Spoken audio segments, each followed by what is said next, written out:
Hello, ladies and gentlemen.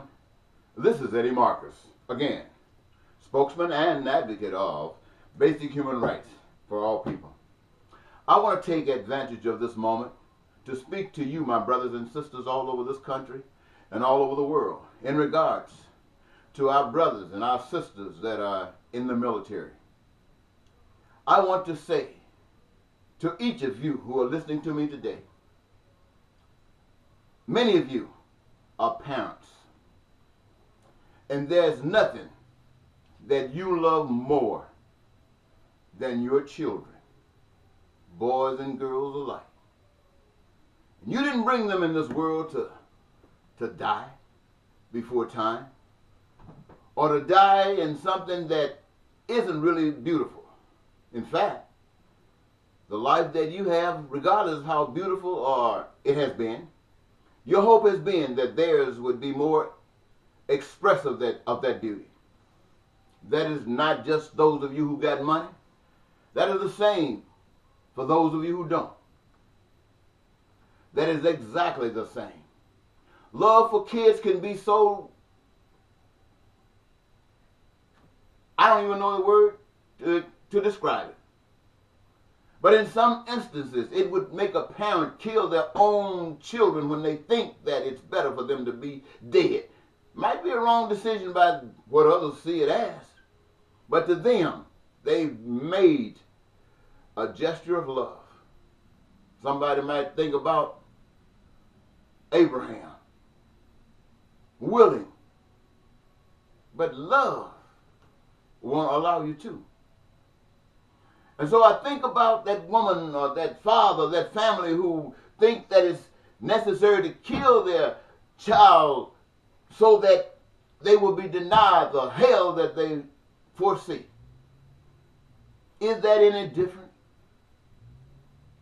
than the thousands of parents who bring their kids up to go into the military, a war, if one is started, to be killed or to kill?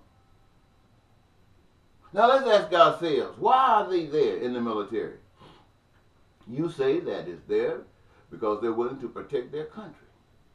Truth of the matter is that they're there because of some benefit they're hoping that they'll get because of being there if they survive. Maybe some dental benefits, some other health benefits, maybe an education, maybe a business loan. But not everybody gets these. You have to qualify for these. What about those who don't qualify? Where are they? I found them, and they have been documented as living in the streets, homeless, going through all kinds of changes. When others have said a person who would commit their lives, give their lives to kill for the defense of what someone else thinks is important, then those people should have to suffer for nothing. That everything that they desire when they come back, if they come back, should be made available to them as a gift, as a bonus from the society, as appreciation for what they have done for the society. And that is absolutely true. But if it's true there, ladies and gentlemen, it must be true someplace else. So I say to you, think about this. When your children are exposed to this crazy situation, and in the authority of those who have no compassion, really, because whether regardless of how many people are in the military, there are some there that loves to kill. They look forward to it. They're eager, hoping. Usually they are in the head offices of the military. And you got guys who are in charge of everything, who did everything they could to stay out of the military. And yet boasting like they're in a park somewhere with their heads stuck up in the clouds like they're Almighty God. Because they're not going to do the fighting. Someone else will. Now this truth might slap some of you across the face, and it might wake some of you up. Regardless of what it does, it is the truth. We understand why we are like that. I know, and many of us know, that we've been trained to be like this. This hatred, this animosity that we have was taught to us as basic as our language that we speak. And we believe it and we use it just as constant as the language we speak. It doesn't matter where we are, whether we're in the schoolhouse, whether we're in a church, whether we're in a business or at home, it's the same way. We've been taught. And when one speaks to you of peace and prosperity and joy, they must understand that in order for this to occur, it will require a renewing of your mind. The hope is that you can get awakened before a bomb falls on your head and split it open with reality. That you will, of your own, make that transition. What am I saying? I'm saying this is not the only way. There are other ways to live. When you think about America, the United States of America, we have two major political parties. Well, there have been others that tried to get in, but we've been trained well. Two major political parties, Republican and Democrat. One claims to be conservative, and somehow, I guess, the other claims to be liberal. But they're recognized as conservative and liberal.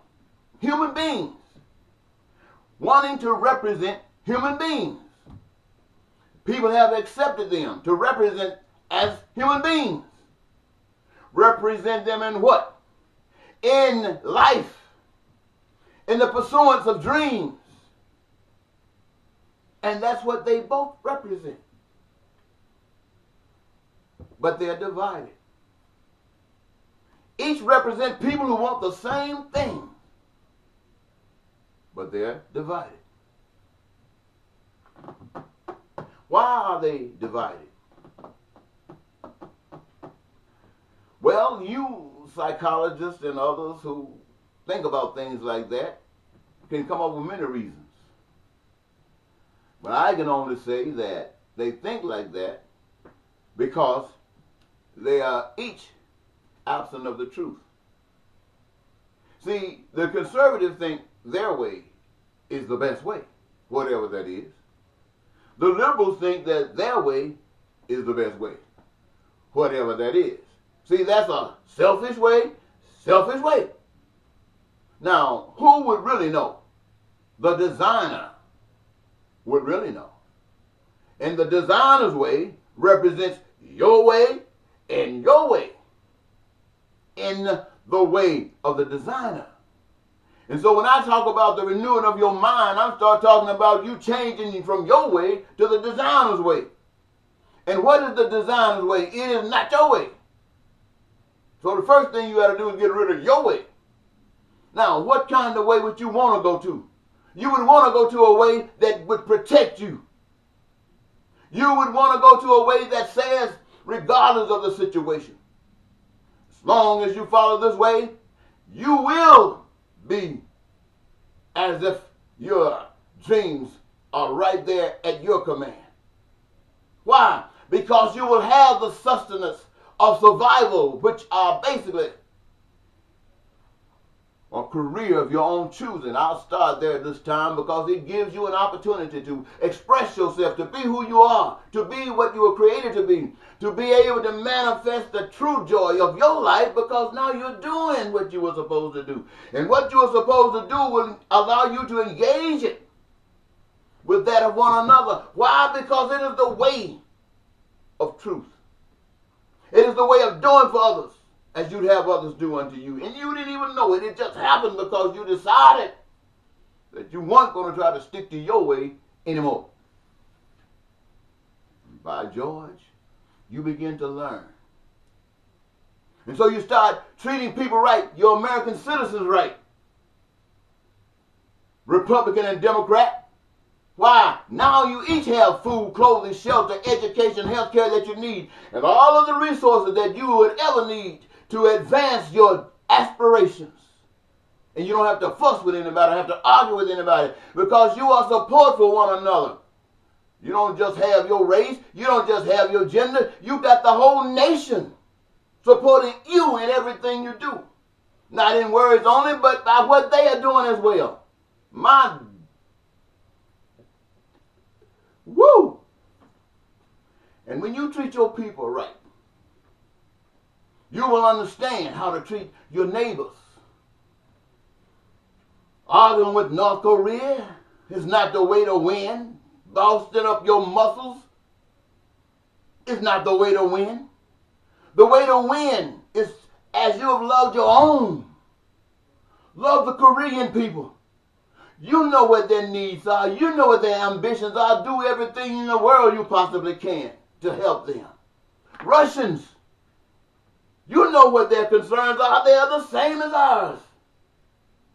And where there are deficiencies, because we have learned because of the way we treat ourselves, then now we're not just willing to do the same for Russia. We've done everything we possibly can to use what we've learned to love the Russian people, just like we love ourselves.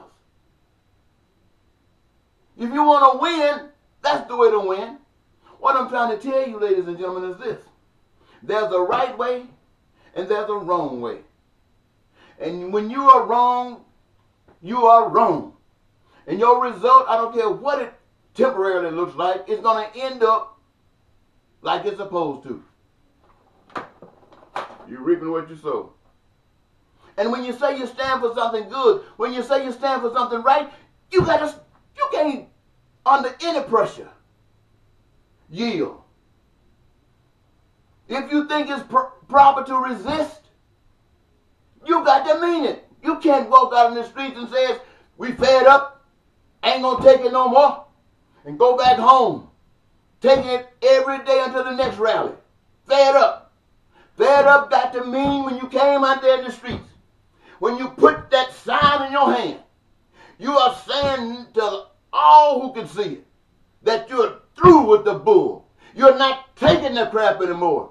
You can show them what they're doing to you. And not only can you do that, you can show them the way out. And they choose not to, then you got to tell them to blow you off the face of the earth because you're not going to take it.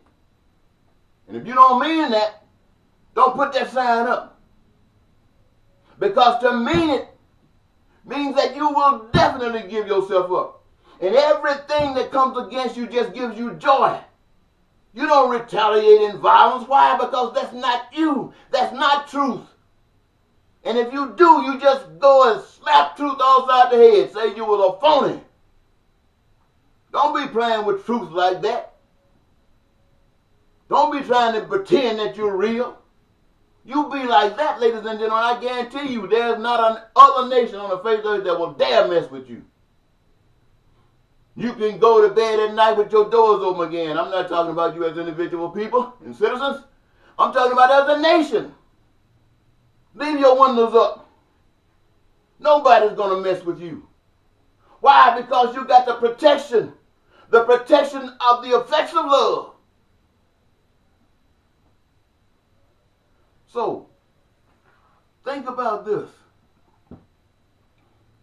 We got to change our ways. All the stuff we got going on TV, all the stuff about how the politicians are. Hey, look, don't you see what's happening? People have known this all the while. But what they're showing you right now is how they take information and manipulate it against you to shut you up or to control you. And now with the technology that they're trying to get information about everything that you do from the time you get up to the time you go to bed and even while you're asleep, watching you. That's to control and manipulate you because you know how you are right now. Unless you change and renew your mind. Woo!